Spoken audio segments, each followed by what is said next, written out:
Story number 1. Whispers at Midnight Fuel. I never imagined my job as a gas station attendant in the quiet outskirts of Texas would thrust me into a realm of the unexplained. My name is David Harris, and for the past 5 years, I've manned the pumps at Midnight Fuel, a small, unassuming station that serves a handful of local residents and truckers passing through.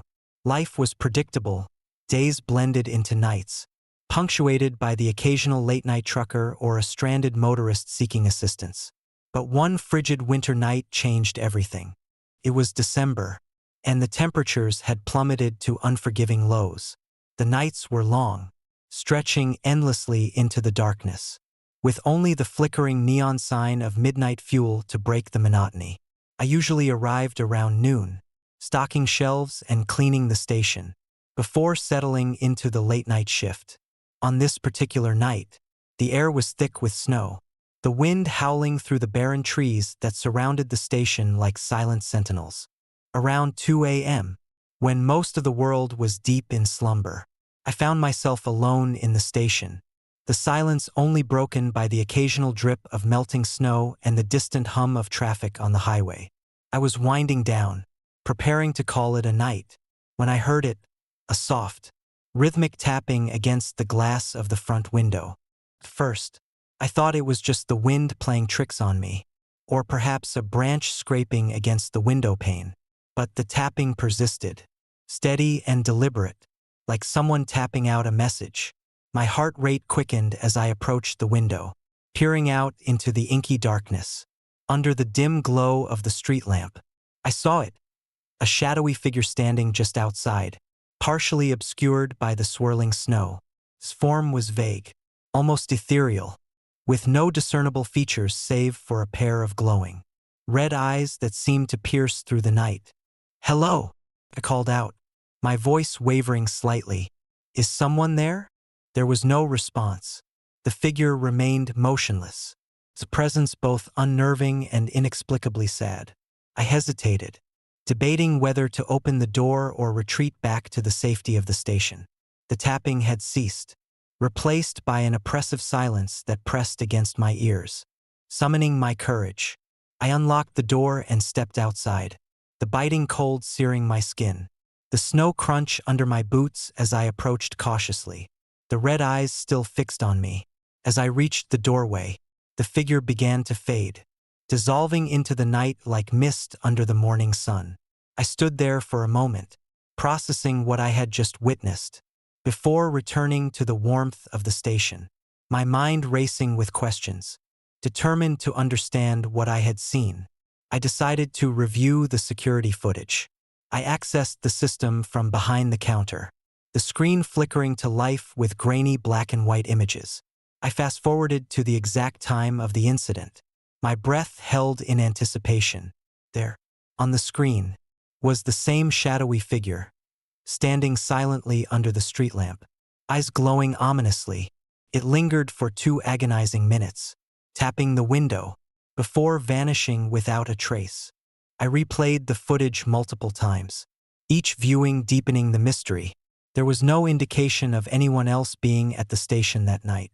No fingerprints on the glass, no disturbance around the area, nothing to suggest a real person had been there.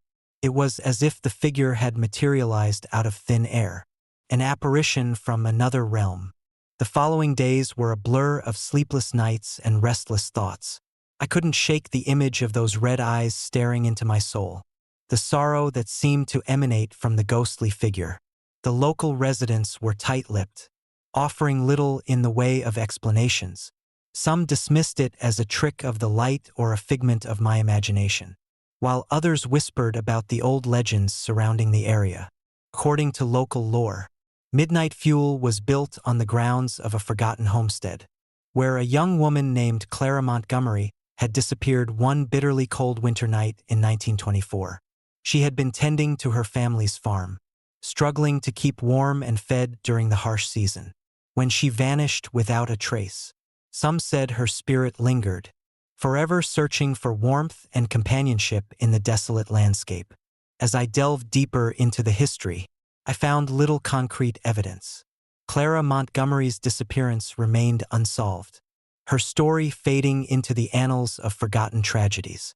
The only tangible connection was the lingering sense of sorrow that seemed to permeate the air around Midnight Fuel, a residual echo of Clara's untimely fate.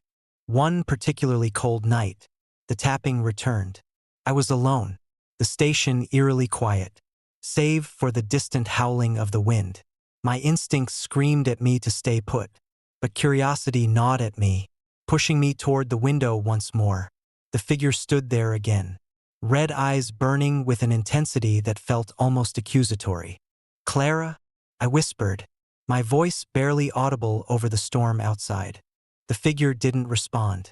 Instead, it began to move slowly toward the window, each step deliberate and heavy.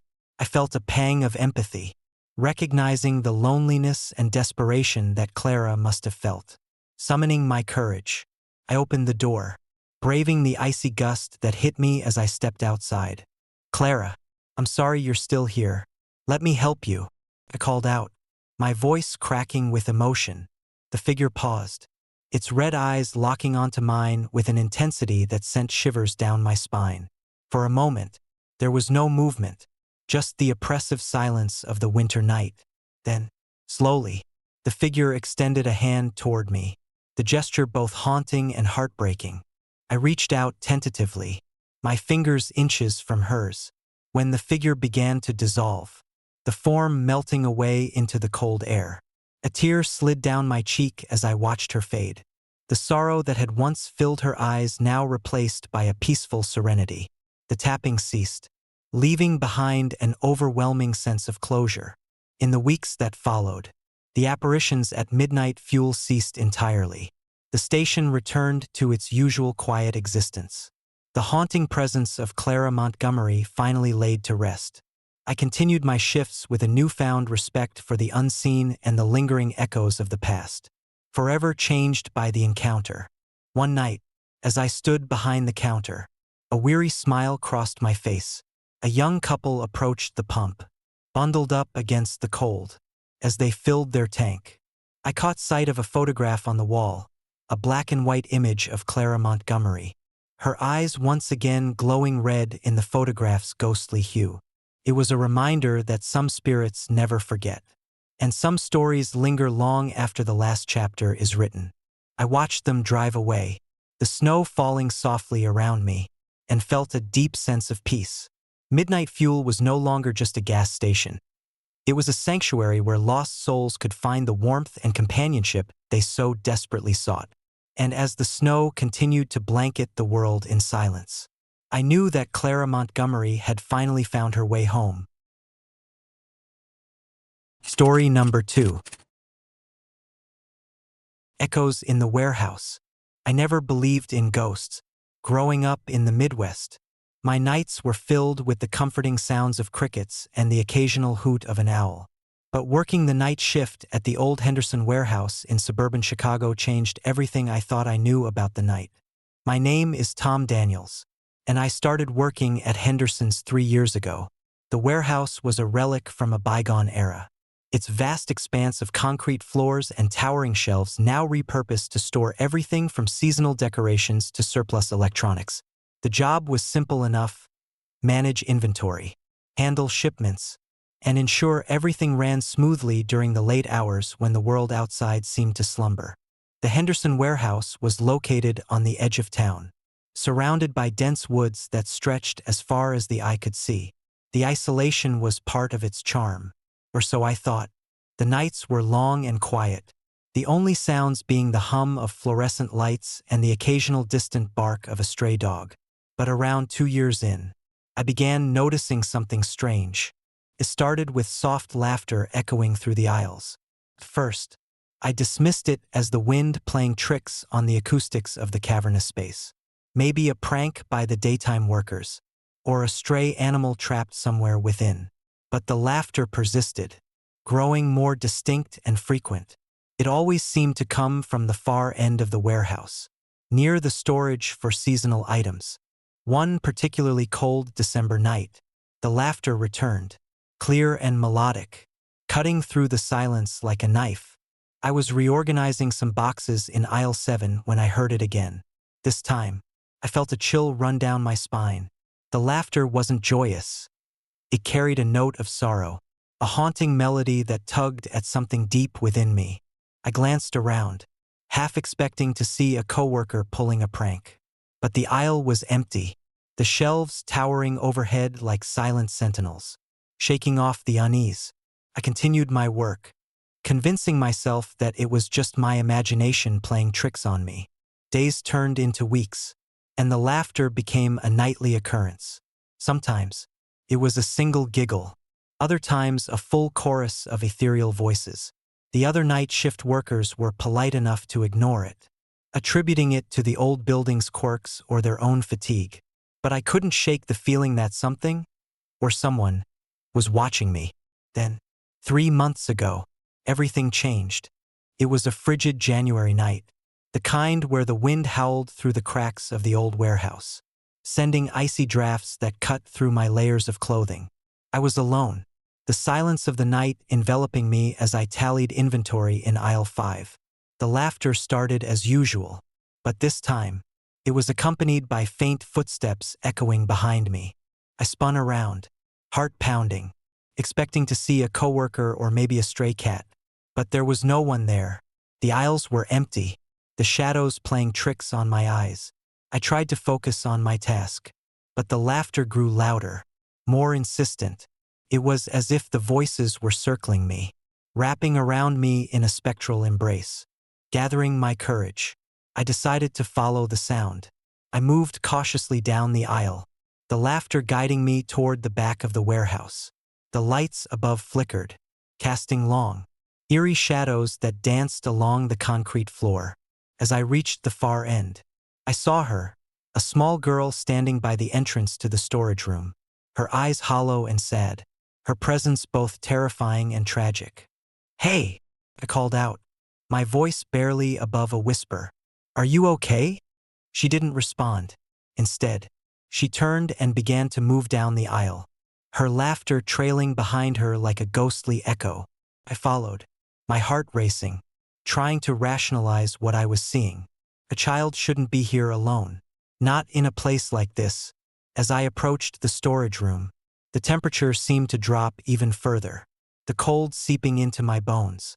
I reached out a hand, wanting to offer comfort, but hesitated, unsure if she was real or just a figment of my stressed mind. Suddenly, she vanished. The laughter ceased, replaced by an oppressive silence that felt like a physical weight pressing down on me. I stood there, breathless, staring into the darkness where she had been moments before. That night, couldn't sleep. The image of the girl lingered in my mind, her sad eyes haunting my every thought. Determined to find answers, I dug into the warehouse's history, talking to older employees and scouring old records. What I discovered sent chills down my spine.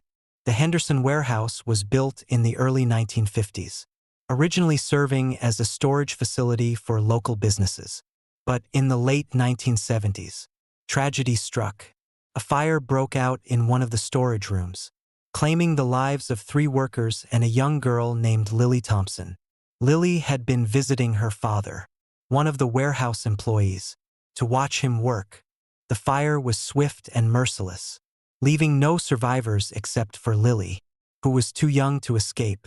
Her father was among those who perished, and the warehouse was temporarily closed for investigations. In the years that followed, rumors swirled about the spirits of those lost in the fire. Some claimed to hear Lily's laughter echoing through the aisles, while others reported seeing her ghostly figure near the entrance. The management dismissed these stories as urban legends, but the unease lingered, a shadow over the warehouse's operations. With this newfound knowledge, I couldn't ignore the connection between Lily's tragic death and the mysterious laughter I was experiencing. The presence of the little girl in aisle 5 was more than just a figment of my imagination. It was the lingering spirit of Lily, trapped in the warehouse, unable to find peace. Determined to help her, I decided to perform a makeshift ritual, hoping to offer her some semblance of closure. I gathered some candles, incense, and a few personal items from the old fire victims that had been donated to the warehouse.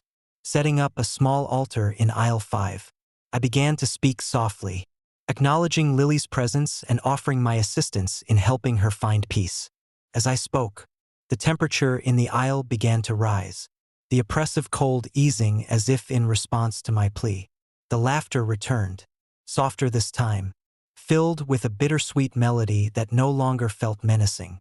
I placed the items on the altar, lighting the candles and letting the incense smoke swirl around me. "Lily," I whispered, my voice breaking with emotion. "I know you're here. I want to help you find peace. Please, let me help you move on." For a moment, nothing happened. Then, the atmosphere shifted. The laughter transformed into a soft, melodious tune, the sound of children playing and laughing in the distance. The sight of Lily returned, her form becoming clearer, her expression no longer sad but serene. "Thank you," she whispered, her voice filled with gratitude. "Now I can rest." As the last words left her lips, the warehouse felt lighter, the shadows dissipating like morning mist. The laughter ceased entirely, replaced by a peaceful silence that signified the end of Lily's torment. I stood there for a long time, processing what had just happened. The warehouse, once a place of tragedy and sorrow, now held a sense of calm and closure. I knew that Lily had finally found the peace she so desperately sought, her spirit free from the confines of the cold, dark warehouse. In the weeks that followed, the atmosphere at Henderson Warehouse changed. The oppressive cold in aisle 5 was gone, the air warmer and more inviting. The night shift workers no longer reported strange noises or ghostly apparitions. It was as if Lily's presence had lifted a heavy veil, allowing the warehouse to breathe again. I continued my work with a renewed sense of purpose, knowing that I had made a difference in the life of a lost soul. The story of Lily Thompson became a part of the warehouse's history, a reminder of the tragedy that once occurred and the hope that can arise from compassion and understanding. But sometimes, late at night, when the wind howls through the trees outside, I catch a faint echo of laughter, carried on the breeze. It's a soft, joyful sound that fills me with a sense of peace, a reminder that even in the darkest places, light and hope can prevail. And so, the Henderson Warehouse stands today, a beacon of resilience and remembrance. The memory of Lily's laughter remains, a testament to the enduring power of empathy and the unbreakable bonds between the living and the departed. As I walk through the now peaceful aisles, I'm reminded that every tragedy holds the potential for healing, and every lost soul deserves a chance to find their way home. Story number 3. The driverless truck. I never believed in ghosts. Growing up in the small town of Cedar Springs, Texas, I learned early that most stories of the supernatural were just that, stories. But working the night shift at Lone Star Rest Stop changed everything I thought I knew about reality. My name is Mike Donovan, and I've been manning the pumps at Lone Star for nearly 3 years. The rest stop is tucked away on a lonely stretch of Interstate 20, surrounded by nothing but endless fields and the occasional windmill turning slowly in the night. The job was perfect for someone like me, quiet, solitary, and predictable. That is, until one frigid December night. It was a typical night shift, the air crisp and biting as the sun had long since set. The rest stop was mostly empty, the only sounds being the distant hum of traffic and the occasional call of an owl. I was cleaning the glass on the front doors when I saw it. A rusty old truck rolling down the highway, headlights cutting through the darkness like a beacon. At first glance, it looked like any other semi that traveled these parts, albeit older and more worn. But something about the way it moved felt off. The truck was massive, built like a tank, with faded paint peeling away to reveal the metal beneath. As it approached the rest stop, I noticed the details: the cracked windshield, the missing hubcaps, and the absence of a driver. The truck pulled into the empty parking lot, tires crunching on the gravel. My heart skipped a beat. No driver. I rubbed my eyes, thinking maybe I was seeing things after a long night. But there it was, parked outside my station, doors wide open as if inviting me to step outside and take a closer look. I watched as the truck sat there for a few minutes, the engine running idly. Despite the fact that no one was in sight, the air around it seemed to hum with an unnatural energy, sending a chill down my spine. I tried to shake off the unease, telling myself it was just an old vehicle in need of repairs. But as the minutes ticked by, the atmosphere grew heavier, almost oppressive. Then, as suddenly as it had arrived, the truck began to move again. The doors stayed open, swaying gently in the cold wind. My gaze followed it, trying to discern any movement inside. But there was nothing, no driver, no passengers, just the empty cab and the haunting presence of the abandoned vehicle. I felt a primal fear rising within me, the kind that grips your chest and makes you want to run. But curiosity got the better of me. I grabbed my flashlight and walked cautiously toward the truck, every step feeling heavier than the last. The rest stop was silent, the only sound my own breathing and the faint noise of the truck's engine. As I approached, I noticed something even more unsettling. The windows were eerily clean. No fingerprints, no smudges, just spotless glass reflecting the dim light of the moon. I reached out a hand, hesitating for a moment before gently knocking on the window. "Hello," I called out, my voice sounding strange in the stillness of the night. "Is someone there?" No answer. I shook my head, convinced that I was just being paranoid.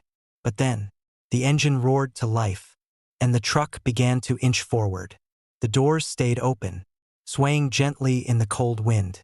My gaze followed it, trying to discern any movement inside. But there was nothing, no driver, no passengers, just the empty cab and the haunting presence of the abandoned vehicle.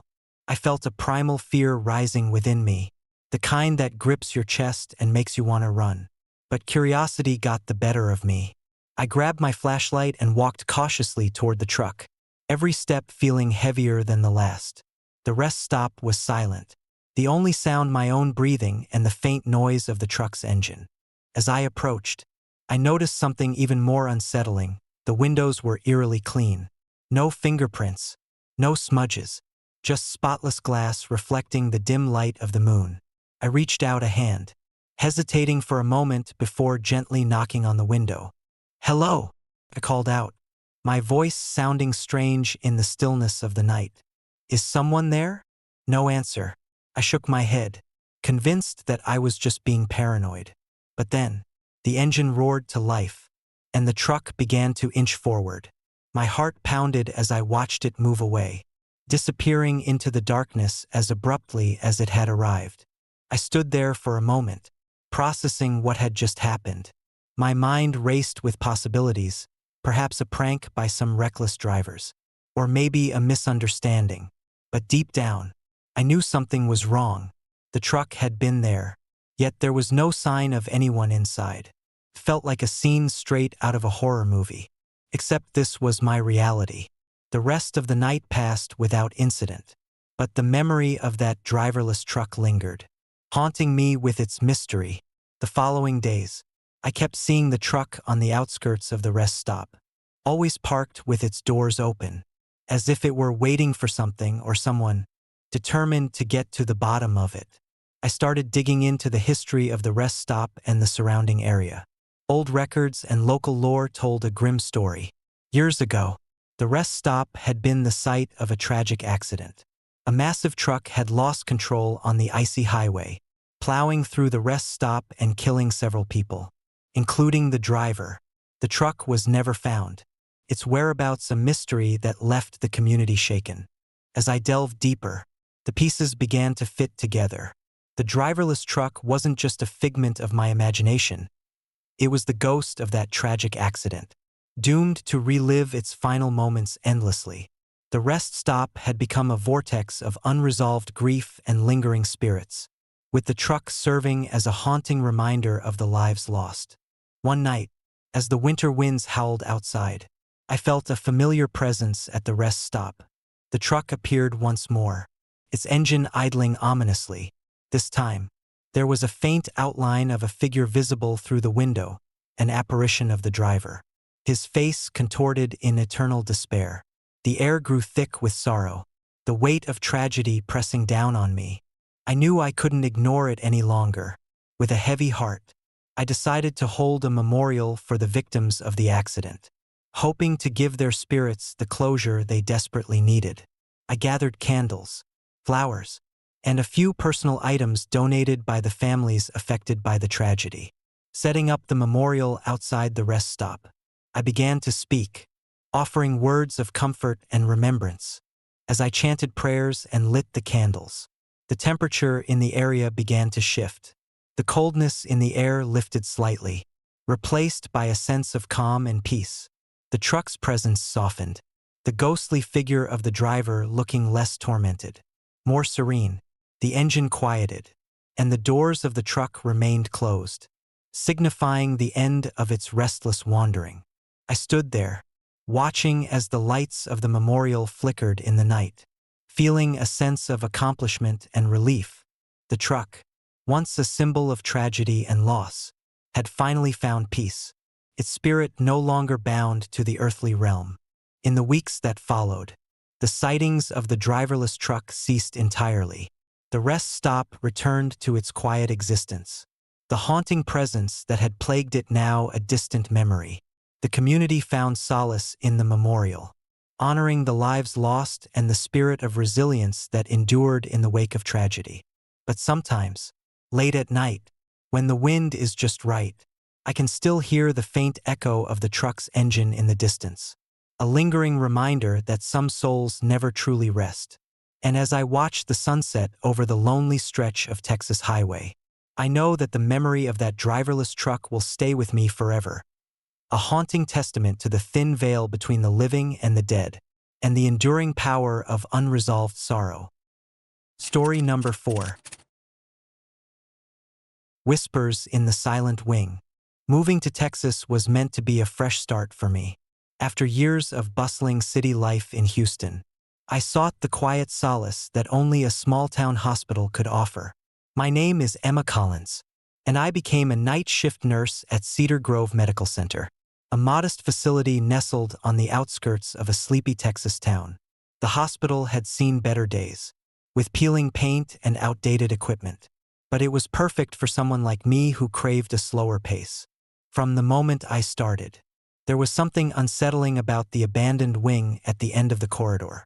It was a relic from decades past, a section of the hospital that had been closed off after a series of unexplained incidents in the late 80s.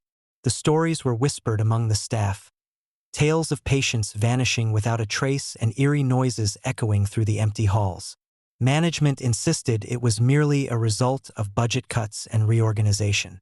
But those of us on the night shift couldn't shake the feeling that something was very wrong. My first few weeks were uneventful, filled with routine checks and the occasional emergency. The night shifts were quiet, the stillness of the hospital at 3 a.m. creating an almost surreal atmosphere. But as winter descended, bringing with it long, cold nights, the abandoned wing seemed to come alive with an energy that made my skin crawl. It was a particularly frigid December night when I first heard it, the soft, indistinct whispers that seemed to call my name as I passed by the locked door of the abandoned wing. At first, I thought it was a trick of the wind or perhaps the playful prank of a colleague. The whispers were faint, almost like the rustling of leaves, but unmistakably human. My heart raced as I quickened my pace, the sound fading behind me. A few nights later, the whispers returned, more persistent this time. I found myself walking past the abandoned wing with an unsettling dread, the hushed voices growing slightly louder, urging me to stop. I tried to ignore it, focusing on my duties, but the whispers clung to me like a shadow, impossible to escape. One night, unable to shake the feeling of being watched, I decided to investigate, armed with my phone's flashlight and a deep sense of trepidation. I approached the sealed door. The whispers were clearer now, almost begging me to open it. My hand trembled as I reached for the doorknob, every instinct screaming at me to turn back. But something compelled me forward, a mixture of curiosity and fear driving my actions. I pushed the door open, the hinges groaning in protest. The room was dark, the remnants of its past lingering in the stale air. Dust motes danced in the beam of my flashlight as I stepped inside, the whispers now a chorus that filled the silent space.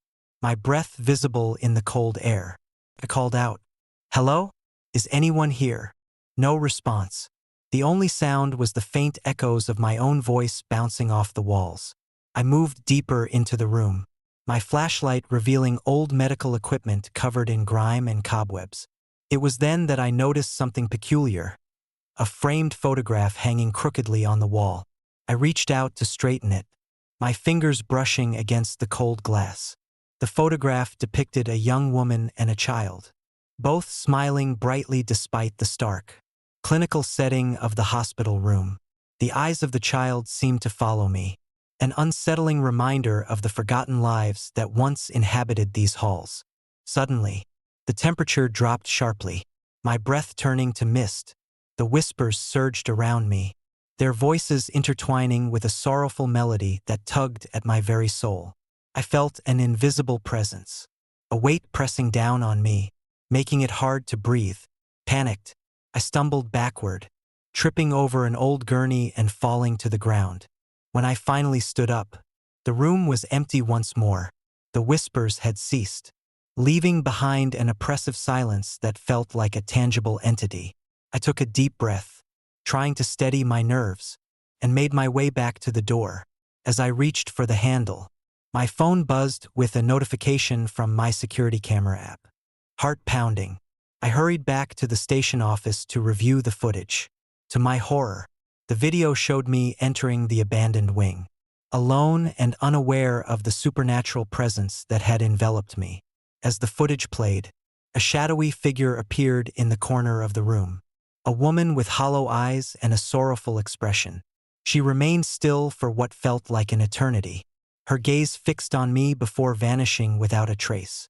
Shaken to my core, I confided in my colleague, Maria, who had worked at the hospital longer than anyone else. She listened intently, her expression grave. "You're not the first to experience this," she said quietly. "Back in '88, there was a fire in that wing. A nurse and her child were trapped inside. They never made it out." I felt a chill run down my spine.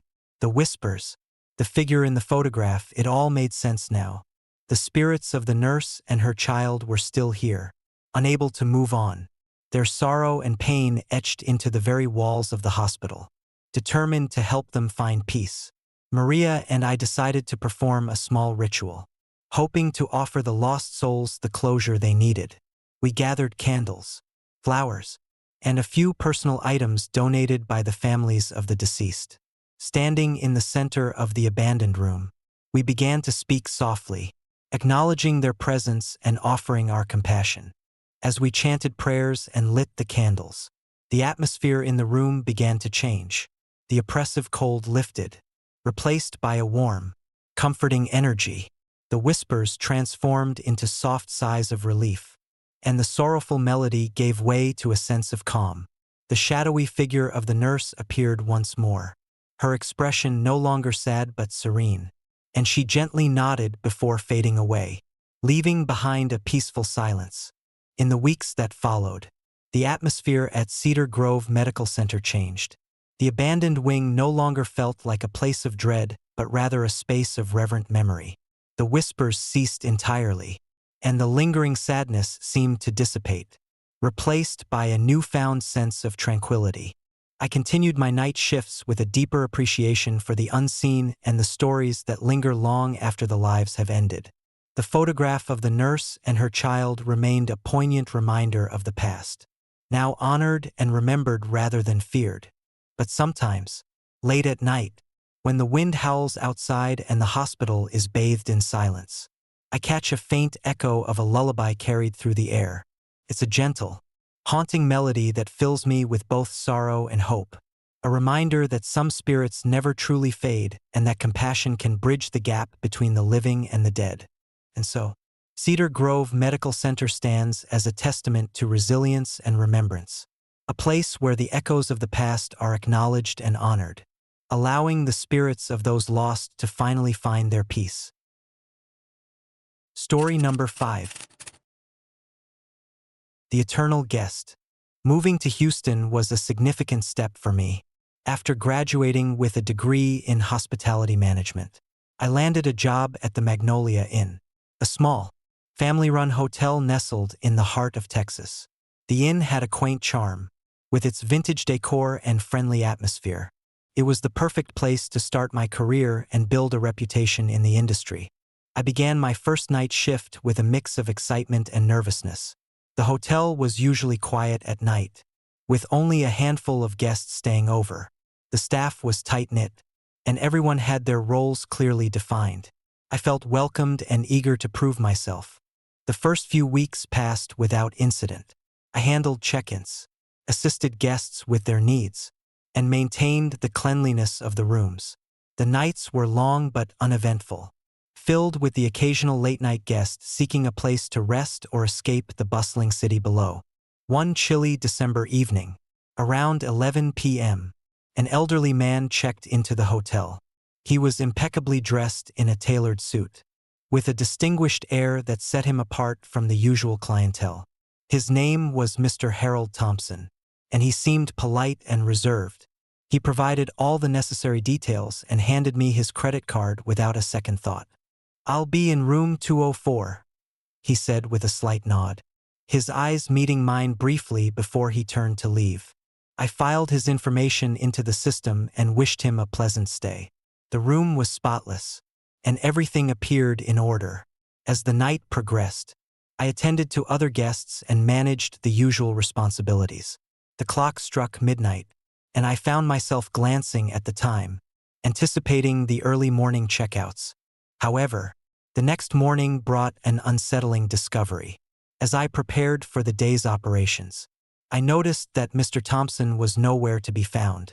I searched the hotel's records, double-checking his booking details, but there was no entry for room 204.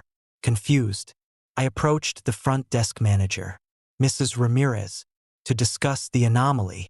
"Mrs. Ramirez, I just checked the system, and there's no record of Mr. Thompson staying here last night," I explained, my brow furrowing in concern. Mrs. Ramirez glanced at the screen, her expression turning from confusion to alarm. "That's odd. Let me see." She navigated through the computer, her fingers dancing over the keyboard. "You're right. There's no entry for him here. How did he check in then?" I felt a chill run down my spine. "He provided his details at the desk. There must be some mistake." We decided to investigate further. I walked back to room 204, expecting to find an empty, clean room. To my surprise, the door was slightly ajar. Pushing it open, I stepped inside, only to be greeted by a perfectly arranged room. Everything was in place, just as Mr. Thompson had described. Confusion turned to unease as I searched the room for any sign of the elderly guest. The bed was made, the bathroom immaculate, and personal items meticulously arranged. It was as if he had been there only moments ago. But there was no sign of him, no luggage, no personal belongings, nothing to indicate he had ever stayed. Determined to uncover the truth, I reviewed the security footage from the night Mr. Thompson checked in. The video showed him entering the hotel, walking calmly to room 204, and entering without any issue. However, after that, the footage went blank. There was no recording of him leaving, no interactions with other guests or staff. It was as if he had vanished into thin air. Disturbed by the mystery, I approached Mrs. Ramirez again. "There's something very wrong here. Mr. Thompson checked in, but there's no record of him staying. The security footage stops right after he enters his room." Mrs. Ramirez nodded gravely. "This isn't the first time something like this has happened. There have been a few unexplained cases over the years. Guests who appear and then disappear without a trace." My heart raced as I absorbed her words. "What do you mean?" Mrs. Ramirez sighed, her eyes reflecting the weight of her experiences. "Sometimes, guests check in and then they're just gone. We never find out what happened to them. It's as if they were never meant to be here." Determined to get to the bottom of the mystery, I decided to conduct my own investigation. I spent the next few nights staying in the hotel alone, monitoring the security footage and keeping a close eye on the corridors. Each night, I heard the faint sounds of footsteps and soft murmurs echoing through the halls, as if someone were walking past room 204. One night, around 2 a.m., the atmosphere in the hotel changed. The air grew colder, and an eerie silence settled over the inn. As I walked down the hallway, the whispers grew louder, almost tangible. I approached room 204, feeling a mix of fear and determination. Taking a deep breath, I opened the door, half expecting to find the elusive guest. But the room was empty, exactly as it had been before. Suddenly, a gust of wind blew through the open window, scattering papers across the floor. The temperature plummeted, and I could see my breath in the frigid air. "Mr. Thompson?" I called out, my voice barely above a whisper. There was no response, only the sound of my own heartbeat echoing in the silent room. Frustrated and terrified, I decided to consult with the hotel's maintenance team. We examined the room thoroughly, checking for any hidden compartments or secret passages, but found nothing out of the ordinary. The room was as intact as ever, with no signs of forced entry or hidden spaces. One day, I discovered an old, dusty ledger in the back office, containing records of past guests. As I flipped through the pages, I found an entry for Mr. Thompson, dated several years prior. It showed that he had stayed at the Magnolia Inn for a week before checking out without incident. Curious, I searched for more information about him, but all I found were vague mentions of a wealthy businessman with a penchant for secrecy. Feeling a growing sense of unease, I reached out to local authorities to report the discrepancy in the records. The police reviewed the security footage and the ledger, but they were unable to provide any satisfactory explanations. The case remained unsolved, a perplexing mystery that left both the staff and myself unsettled. Weeks turned into months, and the mystery of Mr. Thompson's disappearance continued to haunt me. I became obsessed with finding answers, delving deeper into the hotel's history and the stories of past employees. It was during this time that I began experiencing vivid nightmares, visions of an elderly man wandering the halls, searching for something he couldn't find. One stormy night, as lightning illuminated the dark skies outside, I felt an inexplicable pull toward room 204. The whispers had returned, louder and more urgent than ever. I followed the sound, my heart pounding in my chest, until I stood once again before the mysterious room. As I opened the door, a blinding flash of light engulfed me, and I was transported to a different time. The hotel was bustling with activity, filled with guests checking in and out, unaware of the tragedy that would soon unfold. In the midst of the chaos, I saw Mr. Thompson, older and weary, conversing with the staff before retiring to his room. Suddenly, a fire broke out, engulfing the building in flames. Panic ensued as guests and staff tried to escape, but the old building's layout made evacuation difficult. I watched in horror as Mr. Thompson attempted to guide a family of 4 to safety, but the fire was too intense. In a desperate bid to protect them, he sealed off the rooms, trapping them inside as the flames consumed the hotel. The vision faded, and I found myself back in the present, drenched in sweat and gasping for air. The realization hit me like a ton of bricks. Mr. Thompson had been trying to save others, only to become a ghostly presence trapped in the hotel, forever reliving the tragic night. Armed with this newfound understanding, I decided to take action. I gathered the remaining staff and shared my discoveries, urging them to help me honor Mr. Thompson and the other lost souls of the Magnolia Inn. Together, we organized a memorial service, placing candles and flowers in room 204 and the other areas affected by the tragedy. On the night of the memorial, the air was heavy with emotion. We lit the candles, their flickering flames casting a warm glow over the cold, empty rooms, as we chanted prayers and offered our respect. The temperature in the hotel began to rise, the oppressive chill lifting as if responding to our efforts. Suddenly, the whispers transformed into soft, grateful murmurs, and the atmosphere shifted to one of peace. The figure of Mr. Thompson appeared, his sorrowful eyes now filled with gratitude. He nodded to us before fading away. The weight of his eternal search finally lifted.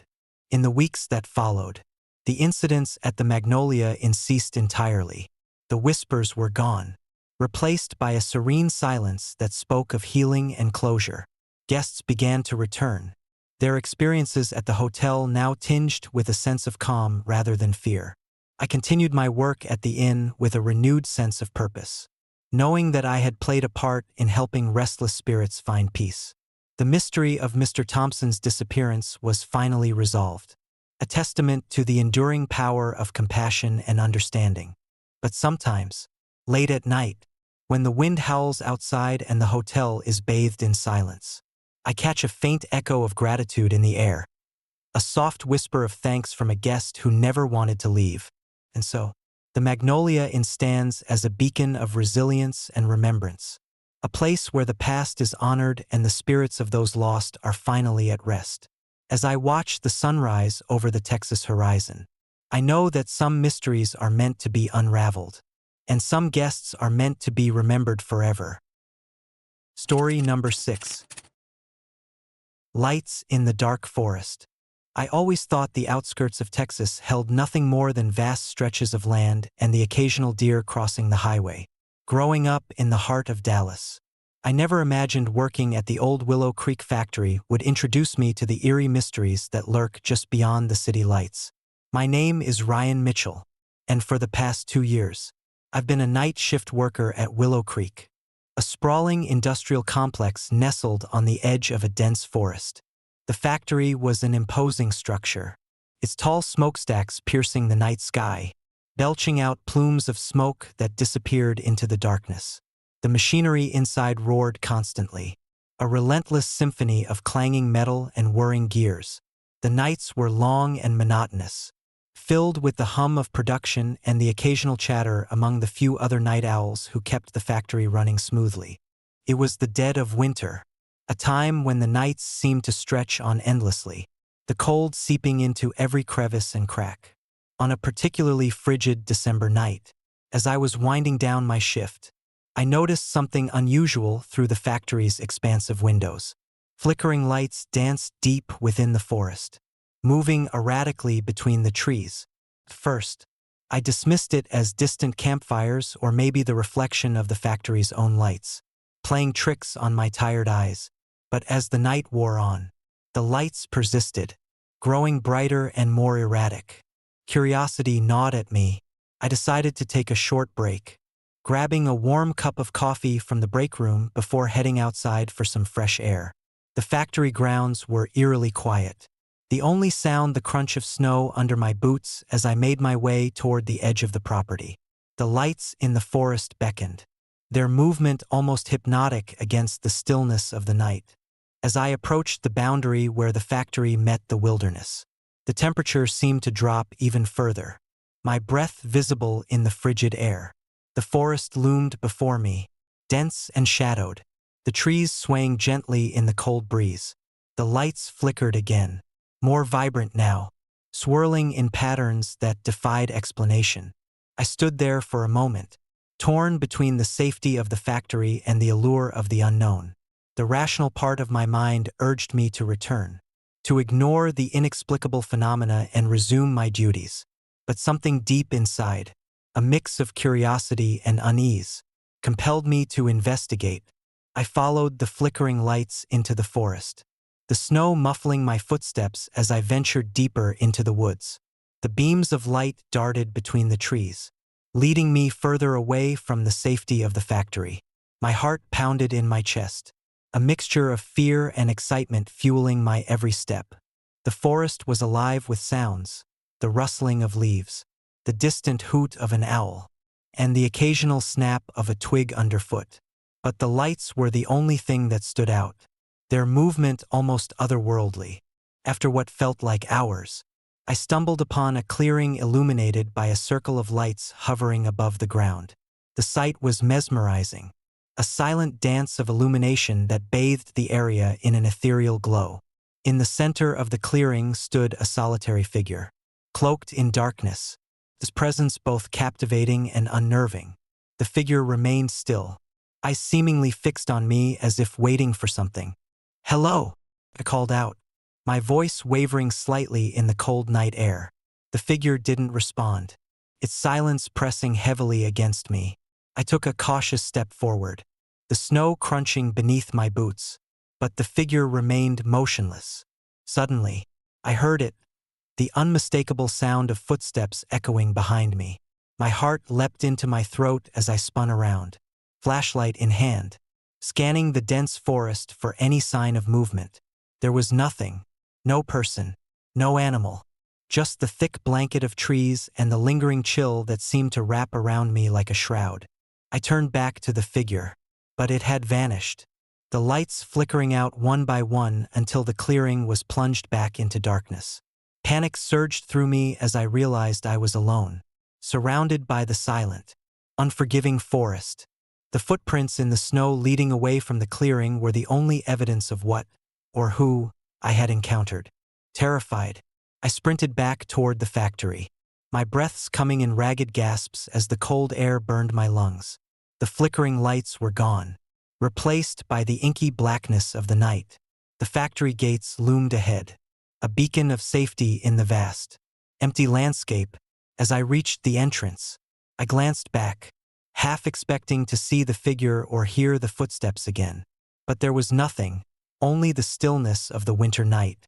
I returned to the break room, trying to calm my racing heart and make sense of what had just happened. My colleagues had already left, their departures marked by the early morning shift taking over. The solitude of the night shift now felt suffocating, the memories of the mysterious lights and the enigmatic figure lingering in my mind. The next morning, I recounted my experience to my coworker, Jake, who listened intently, his expression a mix of skepticism and concern. "Maybe you saw something natural, like the northern lights or some reflection," he suggested, though his voice lacked conviction. But I knew what I had seen wasn't just a trick of the light. The figure, the footsteps, the persistent lights, it all pointed to something far more sinister. My rational mind struggled to explain away the inexplicable, but the fear and uncertainty remained. Determined to uncover the truth, I decided to delve into the history of the Willow Creek area.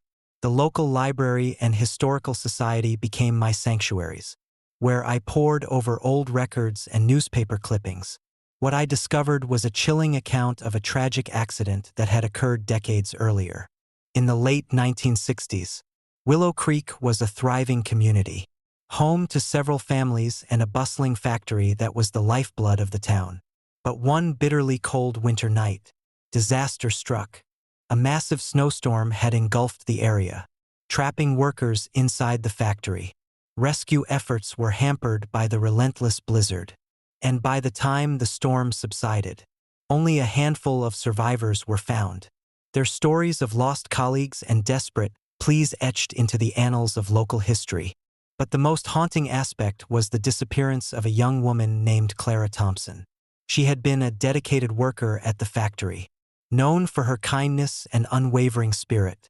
On the night of the storm, she had vanished without a trace, her fate remaining a mystery.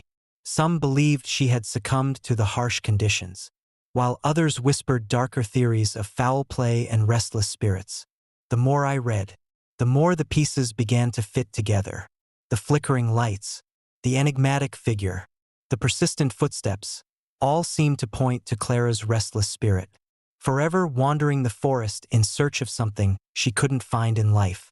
Armed with this knowledge, I felt a deep sense of responsibility to help Clara find peace. I decided to return to the clearing where I had first encountered the lights, hoping to communicate with her spirit and offer the closure she desperately needed. The next night, under the cover of darkness, I made my way back to the forest, the cold night air biting at my skin. The forest was silent, the only sound the soft crunch of snow beneath my boots. The clearing was just as I remembered, the circle of lights now faintly glowing in the moonlight. I stood in the center, calling out to Clara, my voice echoing through the stillness. "Clara, if you're here, please let me help you." I whispered, my heart pounding in my chest. For a moment, nothing happened. The lights flickered, casting eerie shadows across the clearing. Then, slowly, the figure began to materialize once more, Clara, her eyes hollow and filled with sorrow, standing silently at the edge of the clearing. "Why are you here?" I asked, my voice barely above a whisper. Clara remained silent, her gaze fixed on me. I took a tentative step forward, holding out my hand in a gesture of peace. "I know you're lost, and I want to help you find your way." The air grew colder, the whispers of the forest intensifying around me. Clara took a hesitant step closer, her form flickering like a candle in the wind. "I can't find him," she finally whispered, her voice filled with despair.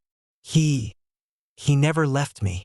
I felt a surge of empathy, understanding the pain of losing someone and the torment of being unable to move on. "I'll help you," I promised, my determination unwavering.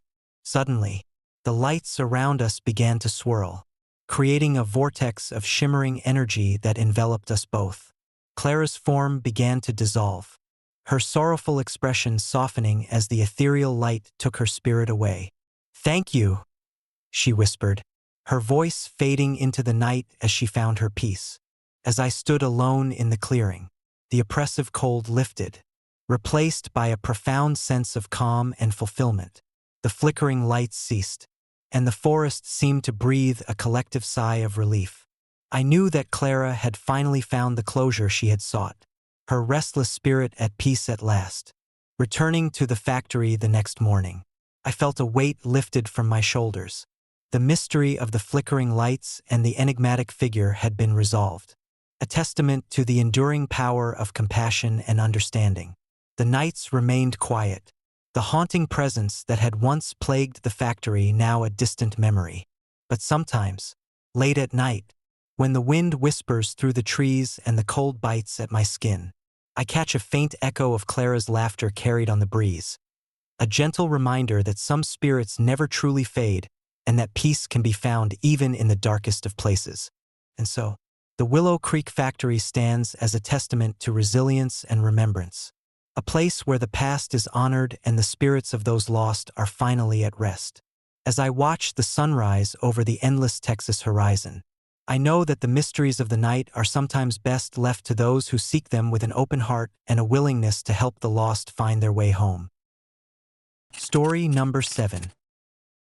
Whispers in the Basement. I never thought my job at Sam's Groceries in rural Texas would lead me to confront the supernatural. My name is Jake Turner, and for the past 3 years, I've been working the night shift at Sam's, a modest store that serves as a lifeline for the few families scattered across our small town. The nights are long and quiet, the kind of silence that presses against your ears until it feels like you might lose your mind. The store itself is nothing remarkable. Shelves stocked with everyday essentials, the hum of fluorescent lights, and the occasional distant howl of a lone coyote. But there's one part of Sam's that has always given me the creeps: the basement. It's an old storage area, cluttered with boxes and forgotten inventory from decades past. Management insists it's perfectly safe, though no one ever ventures down there unless absolutely necessary. They say it's just old infrastructure and neglected corners. Nothing more. But I started hearing it about a month ago. It began subtly soft, distant crying that seemed to emanate from the very walls of the basement. At first, I dismissed it as the wind playing tricks or perhaps a coworker having a late-night breakdown. But the crying persisted, growing slightly louder each night, a sorrowful wail that tugged at something deep inside me. One particularly frigid December night, as snow blanketed the town and the wind howled like a chorus of lost souls, the crying reached a new level of intensity. I was stocking shelves in the back when it happened again, a plaintive sob, clear and unmistakable, echoing through the empty aisles. My heart raced as I glanced around, half expecting to see someone in distress. But the store was empty, save for me and the flickering lights overhead. I couldn't shake the feeling that something was wrong. The basement wasn't just a storage area. It felt like a portal to another realm, a place where sorrow and despair lingered like thick fog. Determined to uncover the source of the crying, I decided to investigate further. Armed with a flashlight and a growing sense of unease, I made my way to the basement door. The air grew colder as I descended the creaky wooden stairs, each step echoing ominously in the confined space. The basement was just as I remembered, cluttered, dark, and oppressive. The crying was louder here, a heartbreaking lament that seemed to seep from the very walls. As I moved deeper into the basement, the flashlight's beam caught sight of something unusual. Nestled in a corner was an old, dusty mirror, its surface cracked and tarnished with age. I approached it cautiously, the crying intensifying with each step. My reflection stared back at me, but something was off. Behind me, in the reflection, I saw the faint outline of a woman, a ghostly apparition with hollow eyes and tear-streaked cheeks. I spun around, flashlight flickering, but there was no one there. The basement was empty, the only sound my own rapid breathing and the relentless crying. Panic began to set in as I realized I wasn't alone. The temperature plummeted further, my breath visible in the icy air. "Who's there?" I called out, my voice trembling. The crying ceased abruptly, replaced by an oppressive silence that pressed down on me like a physical force. I took a step forward, heart pounding, when suddenly, the lights went out. The basement was plunged into darkness, the only illumination coming from the faint glow of the moonlight filtering through a small, grimy window. In that moment of utter darkness, I felt a presence behind me. A chill ran down my spine as I sensed someone, or something, standing right there. I reached out, desperate for something to grab onto, but my hand found nothing but empty air. The silence was deafening, broken only by the sound of my own ragged breathing. Then, out of nowhere, the lights flickered back on, revealing an empty basement once more. I stood there, paralyzed with fear, unable to comprehend what had just happened. Had it all been a figment of my imagination?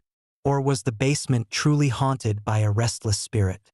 Determined to get to the bottom of the mystery, I decided to delve into the history of Sam's Groceries. The local library and town archives became my sanctuary as I scoured old records and newspaper clippings. What I discovered was a chilling tale of tragedy and loss. Decades ago, the land on which Sam's Groceries stood had been the site of a devastating fire. The warehouse that preceded the store had been engulfed in flames one bitterly cold night, claiming the lives of several workers and a young woman named Clara Evans. Clara had been a beloved employee, known for her kind heart and unwavering dedication. On that fateful night, she had stayed late to help restock shelves, never making it out as the fire raged. Her body was found in the basement, her hands clutching a box of unsold goods, her face etched with the pain of a final, desperate plea for help. The fire had left the basement scarred, the walls bearing the marks of the intense heat and the tragic loss of life. As I pieced together the story, the connection between Clara's untimely death and the basement's lingering sorrow became unmistakable. Her spirit, unable to move on, had become trapped in the very place where her life had been cut short. Her cries a manifestation of her eternal grief and unfulfilled desire for closure. Armed with this knowledge, I knew I had to do something to help Clara find peace. I reached out to a local medium, a woman named Maria, who specialized in communicating with restless spirits. Together, we returned to the basement, determined to offer Clara the closure she desperately needed. The night we conducted the séance was cold and still, the moon casting long shadows through the basement window. Maria and I set up a small altar with candles, flowers, and a photograph of Clara that I had found in the archives. We began to chant softly, our voices intertwining as we called out to Clara, inviting her to communicate. At first, nothing happened. The basement remained silent, the oppressive atmosphere thick with anticipation. But as we continued, the temperature began to drop once more, the lights flickering ominously. The crying started again, louder and more urgent, filling the room with a palpable sense of sorrow. "Clara!" Maria called out gently. "We are here to help you. Please, let us guide you to peace." The air seemed to vibrate with her presence, and the ghostly figure of Clara appeared before us, her form shimmering like mist. Her eyes met mine, filled with a profound sadness that tugged at my very soul. "I can't leave," she whispered, her voice echoing through the basement. "I'm trapped here, unable to move on." Tears welled up in my eyes as I stepped forward, placing a hand gently on the altar. "Clara, we're here to help you. Let us guide you to peace." Maria began to chant louder, her voice steady and compassionate. I felt a warmth spreading through the room, the oppressive cold slowly dissipating. Clara's figure began to glow, her sorrowful expression softening as the pain in her eyes began to fade. "Thank you," she whispered, a hint of relief in her voice. "I've been waiting for someone to help me." With those final words, Clara's spirit began to ascend, her form becoming lighter until she was nothing more than a gentle breeze that swept through the basement, carrying with it a sense of peace and closure. The crying ceased, replaced by a serene silence that enveloped the space. As we finished the ritual, Maria and I felt a profound sense of accomplishment and relief. Clara had finally found the peace she so desperately sought, her restless spirit freed from the confines of the basement. In the weeks that followed, the basement of Sam's Groceries transformed. The lingering cold and the oppressive atmosphere were gone, replaced by a sense of calm and warmth. The crying had ceased entirely, leaving behind only the quiet hum of the store's operations. Customers began to notice the change, commenting on the newfound sense of peace that permeated the store. The stories of the haunted basement became a thing of the past. The tragedy of Clara Evans honored and remembered through our efforts to help her find closure. I continued my night shifts with a deeper understanding of the thin veil between the living and the dead, and the importance of compassion in easing the pain of those who couldn't move on. The memory of Clara's sorrow and the night we helped her find peace remained with me, a haunting reminder of the power of empathy and the enduring spirit of those who are lost. But sometimes, late at night, when the wind howls outside and the store is bathed in silence, I catch a faint echo of a soft, sorrowful whisper, a lingering reminder that some spirits never truly fade and that every cry deserves to be heard.